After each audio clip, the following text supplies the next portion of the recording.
Good evening. Let's look at another opponent and talk about how I plan on defeating this list. We're playing against Gloomspike Gitz. We're playing a lot of squigs.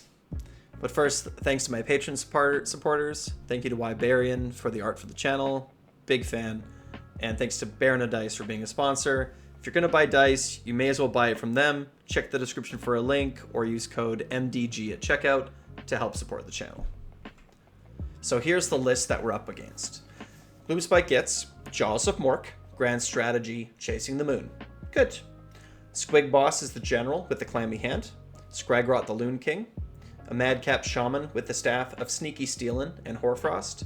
A Web Spinner Shaman with Sneaky Distraction. A second Web Spinner Shaman with Merciless Blizzard. A double reinforced unit of Squig Herd. Another double reinforced unit of Squig Herd. 2 units of Moon Clan Stabbas. Sneaky Stufflers. Gobapalooza with Itchy Nuisance. And this is it's quite a, I think it's 11 drops or something. It is an Antorian Acolytes and a Warlord, and we are taking 2 times. It's not the Inspired Triumph, it's the one that lets you ignore Battle Shock. So the idea is that the Squigs are going to be able to actually get Inspiring Presence. It's not Inspired, I wrote it down wrong, but it's the other one I can't remember. Indomitable. He has 2 Indomitable Triumphs at 1960 points. So fairly likely to get those Triumphs. So what does the list do? Well, it's 2 giant blocks of double reinforced herd coming at you. One of them is going to have a 5-up ward. One of them is going to do mortals on 6s. You can get +1 rend, Hoarfrost, -1 to hit them. Like, we're buffing up 2 big units of herd, and we're chucking them at you. It also has Scragrot with his Hand of Gork, so we can teleport around the Stabbas, or we can teleport the herd around. And some light recursion. It's not King's Gitz, but we do have the Clammy Hand. So he can bring back 1 unit at the end of his turn on a 4-up, and he can reroll if he fails. No, he gets to do it twice with the Clammy Hand. So on a 4-up, you can bring back a unit, and then if you roll another 4-up, you can bring back another unit. So it's good. Light recursion. I think if you want to play... If you want to have reliable recursion in Gitz, you have to play King's Gitz and have the Clammy Hand. Without that, it's just unreliable. So he has some pretty good screens, right? We have the 2 units of Stabbas, which are very good screens. Gobapalooza and Sneaky Snufflers also make very good screens. And he's got really good objective takers. 72 herd and 40 Stabbas are going to stand on objectives and keep them. And he's got a lot of casts. Scragrot's got 2. Gobapalooza has 2, and then I think he has, on top of that, 3 more, so we're looking at a 7-cast list. So a lot of options, a lot of stuff going on. We are playing the map Towers in the Tundra, so this is a my half, your half, and we are 9 inches away from the center of the battlefield, so it has a 13-inch deployment zone. So during deployment, the attacker picks which territory is their territory. The other players is the defender's territory. Each player chooses 1 defensible terrain feature or faction terrain feature wholly within their territory to represent a wizard's tower. Wizard's tower have the arcane scenery role in addition to any other scenery role they have. My opponent chose their Loon Shrine to be their arcane tower, which to me seems really strong. Because you want to hang out around it anyway, and so you're giving a bunch of these little casters +1 to cast, which seems good to me. And then at the very end of the game, you score 2 victory points if you control the wizard tower in your territory, and you score 2 victory points if there are no enemy units contesting the enemy's wizard tower in enemy territory. So you just have to hold on to your tower and try to table your opponent, essentially, is how it kind of plays out. It's not super impactful, but it's a little something. So Arcane Terrain is going to be good for both of us. He has many casts, and I have many casts. I guess I should probably tell you my list just briefly, because I suppose that context matters. Let's see. I'll show you the list that I was running. Here it is right here. So we are running... it's the list on the left here. So my general is a Weird Knob Shaman with Shaman of the Chilled Lands and Hand of Gork. Actually, in this list, I had Master of Magic instead. And then, of course, we have Gobsprak, a Mega Boss on foot with Destroyer, a Fix and Beat War Chanter, a Get 'em Beat War Chanter, a Wargog Prophet with Hoarfrost and Glowing Tattoos, 2 times 10 Ardboys, 1 time 10 Brutes, Gruntas, 3 Gruntas, 1 Gore-Grunta Gouger, and then this says Rip a Snarlfang, but it was actually a unit of Hobgrots because I can't find Rip a Snarlfangs anywhere, so it was just a unit of Hobgrots, which is fine. Whoa, hello there. So only having 2 objectives on the table is going to be super annoying for me. There's no way I have enough feet. He's 1 unit of Squigs with 36 bodies is more than all of my Ardboys, like both units of Ardboys, my unit of Hobgrots, and a couple heroes. Like, for me to tie, I need to have all 3 of those frontline units on the objective and 3 of my bigger heroes. Like, it's going to be super annoying. He can take both objectives fairly easily away from me. There are 4 points of interests on the map, right? The 2 wizard towers and the 2 objectives. So he can't be everywhere, right? With his herd and his everything. So I'm gonna try to go where he isn't, because I don't really want to engage those squigs. I don't really want to fight them. So my overall strategy is to unbind spells. He's got a lot of little wizards, and Gobsprak's gonna have to go in there and start popping some grot heads. I need to control who gets stuck in with the herd. If the herd comes at me, I need to make sure that things that I want to teleport or move to other places aren't stuck in combat. So for example, my Ardboys are going to be up at the front, of course, and then I'm pretty sure I can have a War Chanter behind them who can get stuck in combat, like without actually having to fight, but so I can help generate some WoW points. But I don't think I want to have like the Gore-Gruntas or the Brutes or the Mega Boss on foot stuck in with those guys, because I'm gonna have a bad time if that's the case. I need to kill the back line is what I need to do. I need to sort of control the herd as best as I can, trying to minimize my losses, and I need to kill the back line. Scragroth has to die, and the Squig Boss has to die. If I can get rid of those 2, I can significantly reduce the damage that the army does, and I need to remove all the buffs that I possibly can from the herd. So Gobsprak can be teleported, and then he can sneaky miasma himself into hopefully Smash to Rubble or into a nasty Hex, which is going to be really good. So this is either to remove the 5-up ward from the Snufflers, remove the 4-up ward from Gobsprak, remove the 5-up ward from the herd itself. Yeah, and then I got to get in with Gobsprak or the Gore-Grunta Gouger and smash the Shrine. If he's able to bring back herd, it's going to, like, there's no way I can beat that. Right? If I happen to kill the Stabas and the herd and he just keeps bringing things back, it's going to be super annoying. And I already talked about nasty Hex. So what will it take to kill 36 herd? So that's 72 wounds with a potential 5-up ward, which means I have to deal about 108 wounds to that unit of herd. It's a lot. It's a lot. So 2 Ardboys with Violent Fury and their Stickas is going to deal about 28 damage. The Wargog with the Foot of Gork is going to deal about 18 mortal wounds.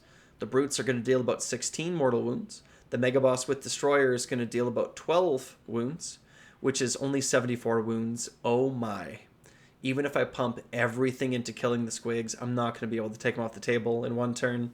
A bunch are going to flee and run into me, or not, because he has those triumphs where they're just not going to flee. So if I kill tons of Squigs, he just leaves 6 herders alive and just passes their bravery. And then he's bringing back, 5 or 6 D3 worth of herd the next turn. It's like gross. Like, it's just gross. There's no way I'm killing the herd without removing its ward and throwing everything into it. So I gotta wait till I get 20 WoW points. I hopefully have to kill all of the supporting units, particularly the Snufflers and the Squig Boss, and Scragrot probably too. I need to remove all of those buffs from the backline before I'm actually going to be able to go in and remove the herd off the table. And hopefully, first, I gotta smash the Shrine. Like, that's what I gotta do. I gotta smash the Shrine. So, another thought that I have was, is it possible for me to deploy so far back that I'm outside of threat range of the herd? And the long and the short of it is no, you're not. On the screen in front of me here is a graph representing the probability of the movement speed for the herd right on turn 1. So the Squig Herd can do both of the Squig Herds, because I think it's all the Squig Herd within range of the Squig Boss can do with release the Squigs. Has a pre-game move, or a hero phase move, it's not really pre-game, of 5 plus d6. Excuse me. And then he's got a move of 5 plus d6. And then he's got a d6 run. And then he's got 2d6 charge. So the movement characteristic that the Squigs can move on the first turn is 10 inches plus 5d6. So the chart here shows the probability of results with 5d6. So in the middle, we're looking at 17, 18. So on average, Herd can move about 28 inches on the first turn. The gap between deployment zones is either 22 inches or 18 inches. So the Herd is able to go from deployment line deep into your zone. So I do not think I can stay out of range for a turn 1 strike. The further back I deploy, the further back I'm going to get pinned. The only way that I'm going to be able to reliably stay out of range of Herd is if I get to go first, and if I do something like Choking Mist, which is going to hit the movement by a d6, or if I'm able to get Summon Boggy Mist off, where I'm giving -1 to charge. Like, I kind of have to get everything that I need off, and then he's got to roll poorly for me to stay safe from a turn 1 Squig charge. And I'll just get pinned in my deployment zone. If he wants to pin me in my deployment zone with 5 up ward, 6 Mortals in Addition Herd, +1 Rend, Hoarfrosted to... Like, there's nothing that I can do about it. Like, if he wants to get me, he's going to get me. So I got to deploy forward, and I have to keep my things I don't want to get stuck in combat behind, like more than 3 inches behind my front line. So deployment. Can the Wargog get within 24 inches of the Herd? This is for the Fist of Gork. To be honest, I always get the names of all these spells mixed up. I mean, even on a good day, I struggle with just names. Yeah, Fist of Gork. So that's the one where you throw primals at it and hopefully deal like 15 mortal wounds to the Herd, something like that. So if I can remove some Herd before they come into me, that'll be helpful. But if and when the Herd does connect, I need to make sure that they're not pulling everything of mine into combat. If this happens, I'll rack up a whole bunch of wall points, but what I won't be able to do is I won't be able to teleport threats where they need to be, because they'll be stuck in with the Herd. Hobgrots are going to be my best screens. The Weird Knob has to be deployed outside of 30 of all other wizards. And this is so that I can make sure that I get my teleport spells off without being unbound. That would really suck. And I need to position Gobsprak in such a way that hopefully I can hit both Herd with Choking Mist to help me buy some time. I really want to go first. I don't want to get pinned in my deployment zone. So the Wargog Prophet will help with a Fist of Gork, will help versus Herd, of course. The War Chanters, Get 'em Beat, might help close the gap between me and the Herd. So this is if I'm trying to control where the Herd are and trying to keep them stuck in combat for a turn or two. The War Chanters can get stuck in with the Herd if I want them to help generate some wall points. They can always retreat if I need them to later, but I need to be very careful that the Herd doesn't get close to any target of mine that I don't want to die when they flee and deal mortal wounds. It's very scary. The Mega Boss will probably end up using Destroyer on the Herd. Gobsprak is going to have to be way more aggressive than I usually play him. As long as the Herd are tied up, they don't really pose too much of a threat to Gobsprak, so he needs to get within unbind range of all of those little Grot wizards as fast as possible, and he is my first choice for a teleport. If I can teleport him up, if my opponent doesn't really zone out like the 130 millimeter base flying well, like he can have a unit of Stabas between Gobsprak and the Herd, between Gobsprak and the Shrine, and with moves, teleport, sneaky miasma, with all my little sort of movement tricks, it'll be hard for him to zone him out properly, because I could like fly up, or I could sneaky miasma my way up, and then I could move 14 inches, and then I can charge and land on the other side of the Stabas, and then still be within 3 inches of the Shrine. So I'm going to have to really be smart about how I position this big flying Vulture so that I'm able to smash the shrine. I'm going to have to be way more aggressive with Gobsprak than I normally am. And my Weird Nub Shaman, he can get stuck in combat for a while points and then retreat. That's something that I could do, but I have to be very careful he doesn't get close to Fleeing Herd. My Ard boys are going to be lambs to the slaughter. If the Herd don't get any Ren buffs, All Out Defense and Mystic Shield might help, but probably not. Probably not. The Brutes are going to be good to zone out Stabas, so if one of the objectives is just being held by a group of Stabas, I can teleport Brutes in, Mighty Destroyer, charge in, whatever I need to do, and then a lot of those Stabas are not going to be able to contest that objective, right, because the Brutes zone them out. So that'll be useful, and the Brutes are going to be my third sort of teleport choice for priority. We'll see what actually happens, right, what the state of the game is, but it's kind of what I'm thinking. My Gorgruntas, I need to get them into the back line. They need to kill a ton of casters. They need to kill Sneaky Snufflers. They need to kill Gobblepalooza. They need to kill those squishy targets in the back. I might even have to use them to smash through a screen so that Gobsprak is able to move around more freely on subsequent turns. I might have to do that too. And there are my second teleport choice. And then I got my Big Pig, so he's going to run in charge. Run in charge turn 2 might help me get past the Herd and into the back line, right? And he is another target of mine that is smashed to rubble. So if he just sort of runs off to the side on turn 1 and generates, 2 or 3 momentum, then on my following turn, I'm going to be more confident that I'm going to be able to get the run in charge. And maybe I'll be able to issue a command to him, probably not, to auto run 6 and get 16 inches off and then still get to charge. So he might be another good target for smash to rubble.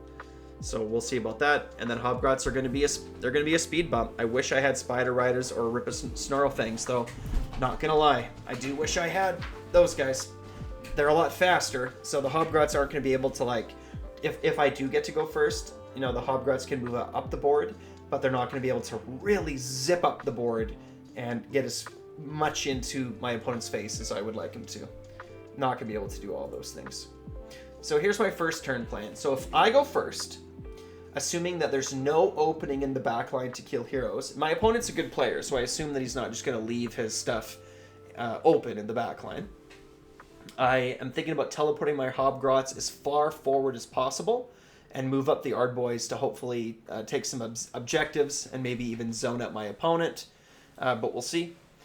Choking Miss is going to be a high priority spell for me on Gobsprak, and Gobsprak's going to move forward. I got to move the Weird Knob and the Wurgog onto objectives. Oh no, this is wrong because they add 10, but this is I was mistaken on this, so this isn't true. The Big Pig can run in circles and zone out teleports. That's fine. That's kind of my first turn move. If I go second, I'm going to look for openings in the back line. My opponent's going to move up, and so I'm going to see if there's any openings in the back line. This might be Gobsprak, who can teleport, Sneaky Miasma, Nasty Hex, kill Scragrot, smash the Loon Shrine, all that. Right? That's what I got to kind of look for. I need to think about how I'm going to take objectives. It's going to be rough. And I need to consider, retreating away from the Herd as a way to buy time. I don't want to fight the Herd. It's a no-win for me. Fighting buffed up Herd is it's a no-win for me. So if I go first, my battle tactics are going to be Magical Dominance. Hopefully that's our turf now with Ardboys, maybe a War Chanter. Intimidate the invaders. Wait for it, lads. Let into the Maelstrom, surround and destroy. I'm going to look for some combination of those. Intimidate the invaders isn't a good one, really. On this map, it'll be tough. If I go second, I might be able to get Time to Get Stuck In. Time to Get Stuck In is only really good if you're being alpha struck. But if he pins me in the back with a unit with his Herd, I might very well be within 12 inches of everything. It's a lot of models, a Herd.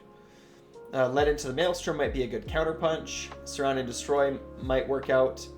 And then wait for it, lads, Magical Dominance, and Intimidate the invaders. But I really want to go first.